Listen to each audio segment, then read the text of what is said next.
Okay. So I figured out what happened and why the Luka trade happened.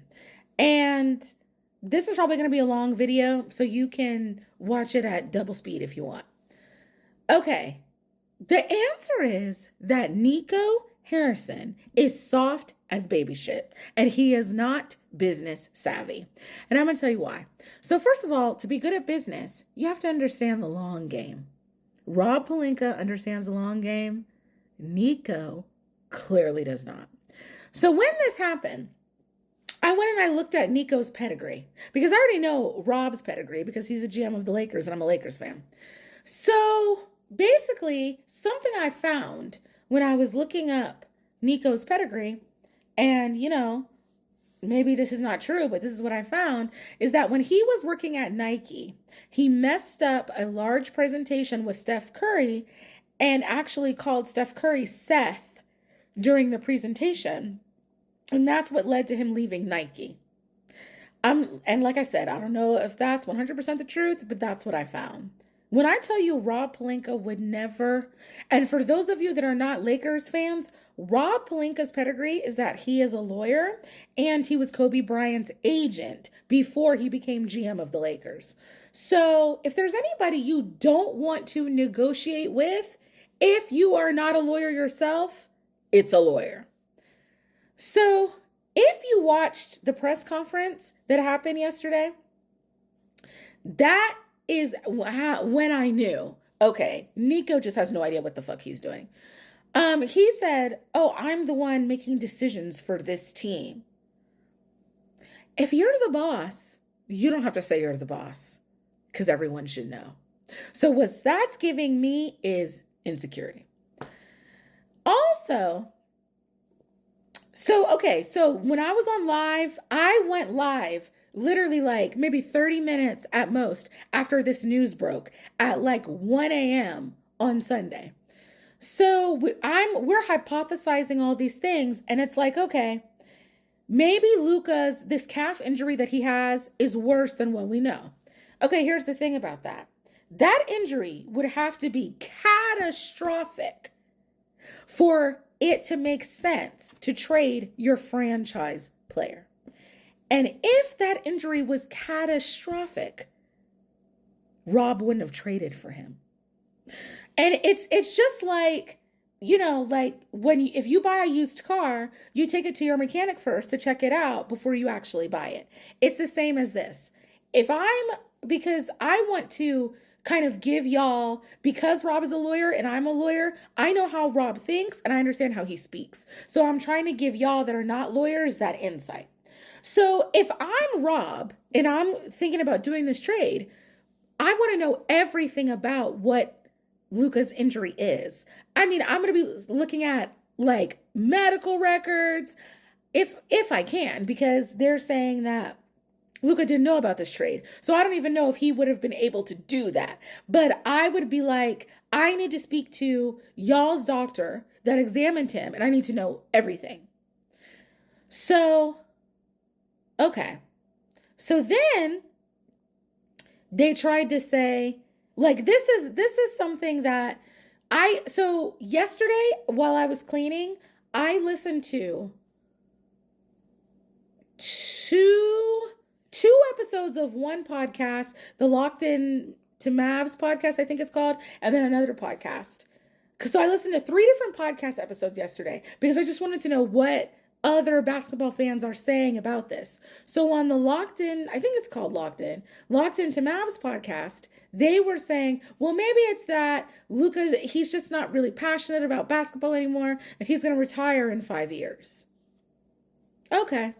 So let's look at what Luka posted on Twitter. So this is what Luka said yesterday. Grateful for this amazing opportunity. Basketball means everything to me, and no matter where I play the game, I'll do so with the same joy, passion, and goal, to win championships. I'm telling you right there, that Luka said, this is your final warning. Okay? Luka about to clear. I'm telling y'all. Because supposedly he's out for blood because he literally did not know about this and he did not ask to be traded. So if I were him, You traded me to another team in the same conference?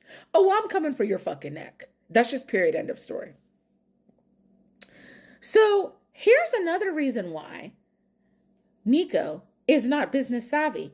We had 2 first-round picks. He only got one of them. You should be getting everything we have to offer for a franchise player that's 25, that's top 5 in the league. And he didn't even get everything. Also, something else that I heard on the podcast episodes, the Locked In one, the first podcast episode I listened to, they had, a Mavs fan on there, and he literally was like, I don't even know if I'm a Mavs fan anymore. And what he was saying is the way that this was done was so disrespectful to the fans.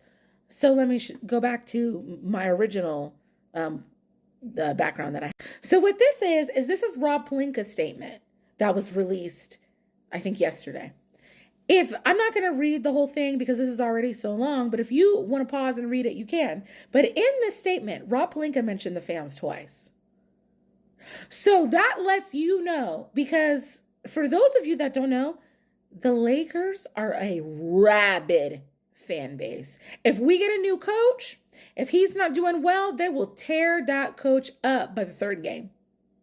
We get a new player, he's not doing well, tear them up by the 3rd game. This fan base, if you don't do well, they'll rip your fucking throat out. That's just how they are. So Rob Pelinka is very aware of that, and he made sure to address us. I'm not like that. I'm a little bit more reasonable, but there are a lot of Lakers fans that are not. And then also on the Locked Into Mavs podcast, that podcast host said that his phone has just been going crazy, blowing up. Like he's getting DMs on all the social media apps, comments, everything. And he said there are so many people that said, I would never watch a Mavs game again. So here's another place that you fucked up, Nico, because if these people, like, for example, the Luka, I think a lot of people, they'll cool off eventually and they will watch Mavs games again. But what if these people are just solely Luka fans? And so now they're coming over to watch Laker games because they're Luka fans. Here's the question, Nico.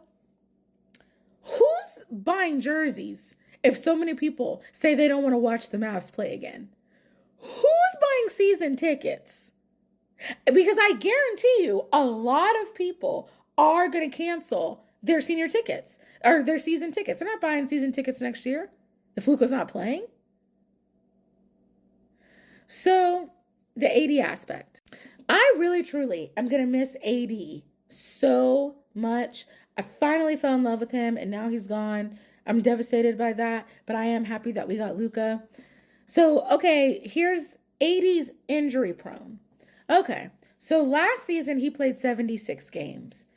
And here's the thing, right? AD loves LeBron. If you watch Starting Five and you saw their relationship, you know that AD loves LeBron. He loves playing with LeBron.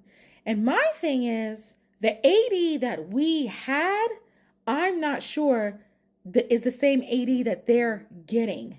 Because AD was motivated to try to play all 82 games because he knows that Bron is older. He doesn't know how many years Bron has, and he wanted to try to compete for a chip. That's not the case over there. So I don't know what's going to happen with that. To the Mavs fans, I'm sorry you're going through this. I'd be devastated if Bron left the Lakers.